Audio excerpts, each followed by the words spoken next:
So hi guys, welcome back to my YouTube channel Start Journey. So as we have discussed earlier about the advent of Europeans कि कैसे कुछ foreigner countries ने India में आके trade करना शुरू करा and at the end last तक कौन बचा। तो मैंने आपको बोला था कि हम नेक्स्ट वीडियो में कंपनीज एंड उसके हेडक्वार्टर्स के बारे में डिस्कस करेंगे क्योंकि इस टॉपिक पे ना एग्जाम में डायरेक्ट क्वेश्चन हेड करते हैं, तो आप कुछ पॉइंट मिस आउट ना कर जाओ। तो let's start. So our first is Portuguese East India Company. The EIC stands for East India Company, मैंने नीचे मेंशन कर दिया है। सो इसके हेडक्वार्टर्स थे Cochin, that was from 1510 to 1530, Goa from 1530 to 1961। Next is English East India Company, that was British East India Company. इसके headquarters तीन जगह थे, east coast, west coast and Bengal.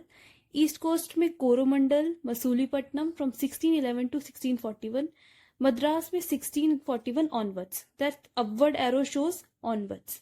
Okay, the next is West Coast में सूरत 1608 to 1687 and Bombay 1687 onwards. Bengal में कोलकाता में 1700।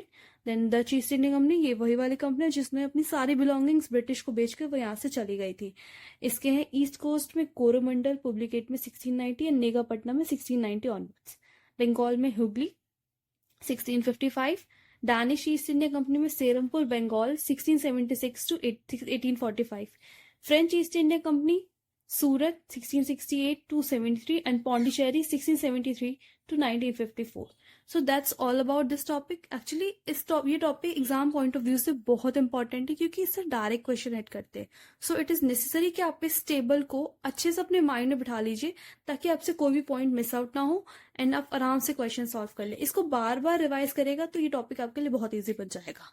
सो let's get to our next topic, that is battles जो थे, Carnatic wars थे।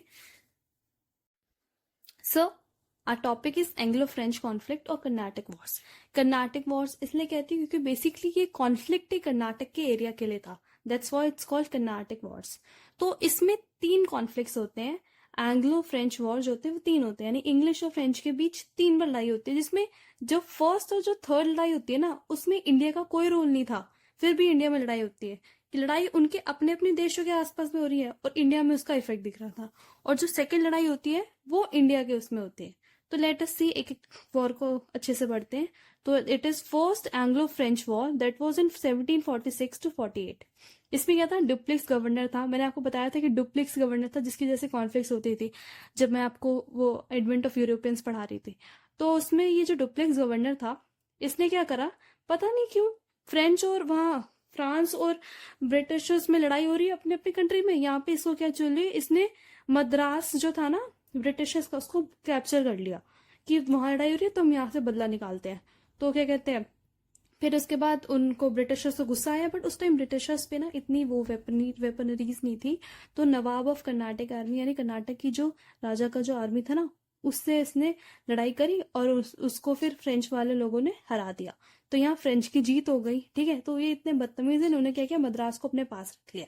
तो उसके बाद इस लड़ाई को फिक्स करने के लिए इंग्लिश और फ्रेंच पीपल के बीच एक ट्रीटी मतलब संधि की जो लड़ाई हो रही है ना, आओ हाथ मिलाए, वैसे ये वाला सीन हुआ। तो ट्रीटी साइन हुई एक्स ला चैपल 1748 में, इस वजह से वॉर एंड हो गई, ठीक है। फिर सेकेंड एंग्लो फ्रेंच वॉर, ये वाली जो वॉर थी ये कंट्री के अंदर मतलब ये इंडिया में हुई, इसका रीजन इंडिया में था। ये 1749 से 1754 के बीच भी, इसमें भी डुप्लेक्स वही था भाई, यही करवाता लड़ाइयाँ। तो ये इसमें क्या था कि दो राजा थे, हैदराबाद का और एक ही चंदा साहिब, ये दोनों ना कर्नाटक की जगह लेने के लिए लड़ रहे थे। तो डुप्लेक्स ने क्या किया, ब्रिटिशर्स और फ्रेंच ने इस चीज का बड़ा फायदा उठाया कि ये दोनों तो लड़ रहे हैं, हम अपना अपना ही बदला निकाल लेते हैं। तो डुप्लेक्स ने मुजफ्फर जंग का साथ दिया और क्या कहते हैं फ्रेंच डुप्लेक्स ने मुजफ्फर जंग का और ब्रिटिशर्स ने चंदा साहिब का। तो इन दोनों की लड़ाई हुई, तो ये चंदा साहिब बाद में जीत गया, मतलब एक तरह से ब्रिटिशर्स की ही जीत हुई और फ्रेंच यहाँ पे हार गए। तो क्या कहते हैं, यहाँ पे ब्रिटिशर्स जो है फ्रेंच की ज्यादा सेटलमेंट्स ले ली कि तुम तो हार गए, ठीक है। उसके बाद इस लड़ाई में के बाद फ्रेंच जो मद्रास है ना वो ब्रिटिशर्स को वापस मिल जाता है। उसके बाद इस लड़ाई की भी संधि कराने के लिए ट्रीटी ऑफ पौंडीचेरी या ट्रीटी ऑफ गोदेहू साइन किया जाता है। गोदेहू कौन है, ये गोदेहू जो है ये फ्रेंच का नया गवर्नर है, क्योंकि देखा कि डुप्लेक्स इतनी लड़ाई करता है तो डुप्लेक्स को वापस अपनी कंट्री फ्रांस बुला लिया गया कि बेटा तू आ जा, तू बहुत लड़ाइयां कराता है। तो गोदेहू को भेज दिया, उसने जाके संधि कराई इन लोगों की 1754 में, जिससे कि ये वॉर एंड हुई। उसके बाद थर्ड एंग्लो फ्रेंच वॉर हुई, ये फिर से वही बचकानी हरकत कि उनके कंट्रीज आपस में लड़ रही हैं या इंडिया में इनका इम्पैक्ट दिखा दिया। 1758 से 63 में ये लड़ाई हुई। डेलैली जो था फ्रेंच का आदमी, उसने क्या करा पता नहीं क्यों क्या चूल हुई, उसने ब्रिटिशर्स की फोर्ट सेंट डेविड को कैप्चर कर लिया। ठीक है, इसमें क्या हुआ कि अब ब्रिटिशर्स की वेपनरीज भी अच्छी हो गई। तो देखो उन्होंने क्या किया, फ्रेंच को ऐसा हराया। उस लड़ाई को कहते हैं वॉन्डी वॉश। 1760 में लड़ाई हुई फ्रेंच और ब्रिटिशर्स के बीच, और फ्रेंच वालों को इतना बुरा मात दिया ब्रिटिशर्स ने कि उन्हें सब कुछ अपना छोड़ के जाना पड़ा। तो फिर इसके पास इनकी संधि के लिए ट्रीटी ऑफ पेरिस हुआ, 1763 में साइन हुआ। ये फाइनल लड़ाई थी। उसके बाद पौंडीचेरी जो है फ्रेंच को, मतलब जैसे इस लड़ाई में तो फ्रेंच की काफ़ी चीज़ें ले ली थी ना, तो इसमें पौंडीचेरी दे दी कि जा बेटा तू चुपचाप अपना बिजनेस कर ले, ट्रेड कर ले फ्रेंच। बट उसकी इसको इतनी गंदी तरह हराया है कि वो बिजनेस करने के लायक भी नहीं बचा।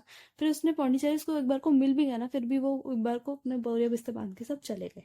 तो दैट वो all Wars of Carnatic Wars. I hope आप सबको ये समझ आया होगा। ये काफ़ी इंटरेस्टिंग टॉपिक है, तो मैंने आपको काफ़ी शॉर्ट में समझाने के लिए और काफ़ी डिटेल में समझाने की कोशिश करी। So that's all about this video. In next video we will study about expansion of British power, की ब्रिटिश ने अपनी पावर इंडिया में कैसे एक्सपेंड करी। So I hope you like my video. Do subscribe to my channel, like to my video. Thank you and have a nice day.